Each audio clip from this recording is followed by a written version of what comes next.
Have you ever wondered how the name America came into being? Today in this video, we will take a look at the life of a great geographer and explorer, Amerigo Vespucci. Inconsequentially, Amerigo Vespucci got both the North and South America named after him. We will find out how. Amerigo Vespucci was born in the year 1454 in Florence, Italy. Growing up, he learned so much reading a lot of books and collecting maps as well. He would eventually work for the Medicis, a wealthy family in Italy, who were local bankers and made lots of investments across Europe. In 1492, Amerigo was sent to Spain to look after his employer's business interests.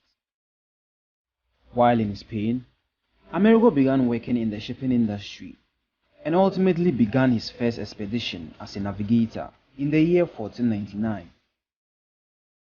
He was tasked by the King of Spain to make maps and take charge of a voyage to explore new places. Vespucci's expedition reached the mouth of the Amazon River. That is to say, on his first voyage, he explored only the northern part of South America and its coasts. Amerigo Vespucci was able to calculate how far west he had traveled by observing the conjunction of Mars and the Moon. Upon reaching the coast of South America, Vespucci actually thought he was in Asia just like his contemporaries. On his second voyage in 1501, Amerigo Vespucci sailed under the flag of Portugal. It took Vespucci 64 days to cross the Atlantic Ocean due to the light winds. Once again, Vespucci sailed along the coast of South America, but only this time, he sailed down south within 400 miles of Tierra del Fuego, the southernmost tip of South America. Having read previous accounts on Asia, Vespucci believed and concluded that the land he had explored was an entirely new continent. He described this continent as the New World. So, what were the reasons that led Vespucci into the conclusion that in fact, the land he had discovered was not Asia or part of Asia, but an entirely different continent? Here is why. His encounter with the rivers of Rio de Janeiro and Rio de la Plata gave him a hint that he was not in Asia. As a skilled cartographer, Vespucci took measurements of the coastlines he sailed and made comparisons to the measurements given by his contemporaries, who gave their accounts on Asia. He found some differences. Also, he noticed how big the landmass of South America was compared to that of Asia.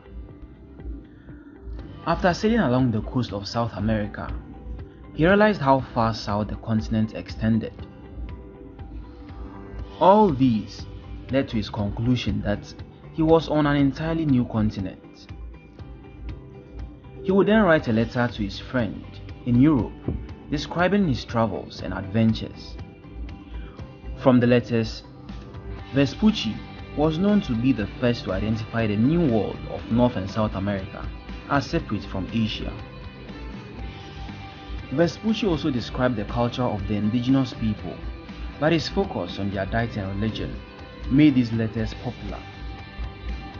It is thought that Vespucci made other voyages after his discovery, but none of them were as successful as his second. In 1508, Vespucci was made the pilot major of Spain, a reputable position that required someone with very good skills and experience in navigation. He died in Spain in 1512 at the age of 58 after contracting malaria. The new world that Vespucci discovered will be named America by a German cartographer by name Martin Walt C. Muller. He did this in honor of Amerigo Vespucci, who used his skills and experience in identifying North and South America as distinct from Asia by producing a block map. Although Christopher Columbus was the first to land in America, he died believing that he had discovered Asia instead. The Gerardus-Mercator map in 1538 would be the first world map to include both North and South America as continents.